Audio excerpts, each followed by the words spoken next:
Beware of false prophets who come disguised as harmless sheep, but they are really vicious wolves. You can identify them by their fruit, that is, by the way they act. A good tree produces good fruit, and a bad tree produces bad fruit. A good tree cannot produce bad fruit, and a bad tree cannot produce good fruit.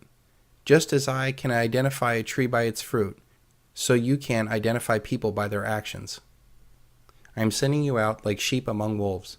Therefore be as shrewd as snakes and as innocent as doves. Jesus Christ. The foundation of all mental illness is the unwillingness to experience legitimate pain. Carl Jung. Hurt people hurt people. When people deny pain, we form mental delusions, justifications, and rationalizations to protect the ego. These delusions shut down their emotions for themselves in order to protect the ego, and in turn shuts down their emotions for others. As a result, these people lack empathy and view happiness not through the emotional involvement of friends and family, but through material wealth and control over their environment through the manipulation of others. A social predator is a person with an antisocial personality disorder, manifested in aggressive, perverted, criminal, or amoral behavior, without empathy or remorse. Deep down, we know if we did something wrong. We lose sleep, we feel sick, we wrestle with our emotions. But social predators don't have that problem. They can commit antisocial activities and sleep like a baby.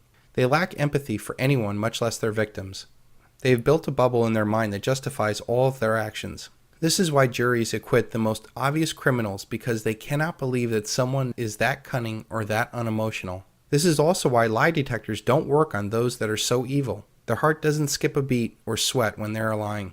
It comes to them as natural as breathing. Social predators, or psychopaths, wear the mask of sanity, and in order for a psychopath to function in society, they must mimic those that they wish to be friends with. They act perfectly normal on the outside, but underneath there is tremendous psychological disorders. They recognize that they are different from everyone else. They even view themselves from a distance. That distance is quite similar to a predator in nature stalking its prey. They also have the ability at a very early age to spot other psychopaths. This self-awareness shows a mental and emotional disconnect that they have. They have no conscience and they have no guilt. They feel entitled to do whatever they desire. The psychopath must fool society into accepting their behavior or deceiving them into believing that they are doing God's work.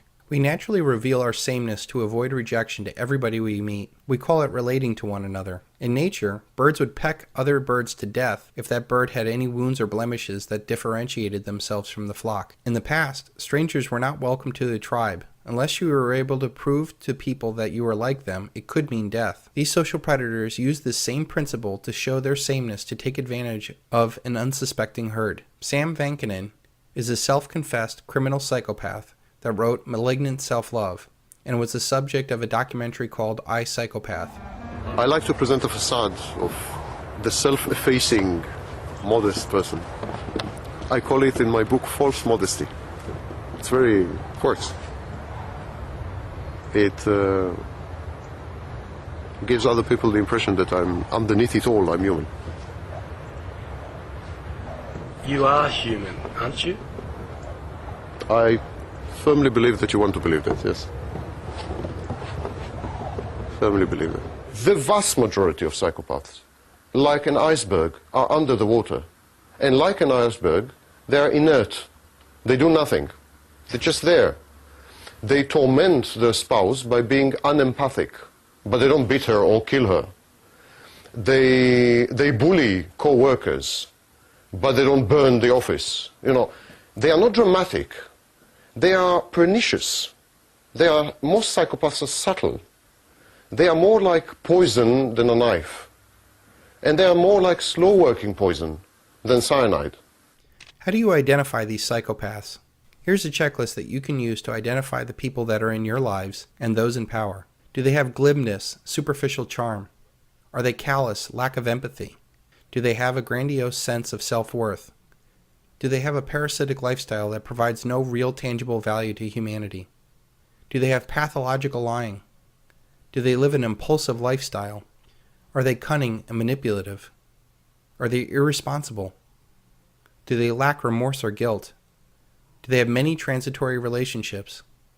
Are they emotionally shallow people? Do they show criminal behavior? Do they have the failure to accept responsibility for their own actions? Do they need constant stimulation, and are they prone to boredom? Common psychopathic delusions include that they are superior to the victim, that they deserve whatever they want, that everybody else is crazy or wrong, they have delusions of grandeur, they would say, why don't they just listen to me? They see everything as a means to an end, might makes right, or that they're just separating a fool from their money. How do psychopaths work in society? Psychopaths study victims by asking a lot of questions showing interest in the victim.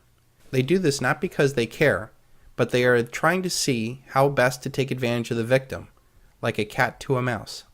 They then mimic the victim's values, image, tone, and interest.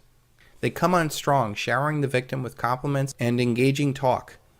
At work, they're the model employee, or devout followers, or selfless public servants. How many times have you heard the interview with the neighbor saying, after some crime, he seemed like a normal guy, and on the outside these people do. But these social predators lack empathy, love, and compassion. They seek only self-gratification and see others as a mean to that gratification. Once their reputation is established with the victim, and they had studied the power structure, it is time to divide and conquer. They will isolate the victim from friends and family. Once they are an item, the roles switch to cut downs to keep their victim insecure and unstable. They have mood swings from, they love you and they can't live without you, to, you're not the person I fell in love with, back to love. One key way of identifying these social predators is watch how they treat others in public, waitresses, children, former relationships, and older people. If these people do not serve a purpose in the social predator's life, they will most likely treat them in a very unflattering way. In organizations, they seek to cause chaos, pitting one group against another. There they will seek to be the middleman that brings peace. Finally, once in control, the psychopath uses fear and tyranny to push out the strong, independent people out and keep the rest of the weak ones in fear as the inmates run the asylum. He's angry that some traders were driving down his stock price. But what I really want to do is I want to reach in, rip out their heart, and eat it before they die. I think in the tape there's a sort of nervous laughter in the auditorium. I think that sort of reflects quite a lot about how people within Lehman saw Dick. On the one hand, it sounded at one level amusing, and then you sort of thought to yourself, I suspect if you were in that audience, the really scary thing is he sort of could probably do it. In a large organization, once a psychopath is in charge, workers' benefits or jobs will be cut while they are asked to sacrifice more. They will be closely monitored and often reviewed. You're fired! On a national level, the threat of constant war, encroaching government power, and the end of justice makes people either despondent or creates other psychopaths. A nation of sheep always begets a government of wolves. Edward R. Murrow.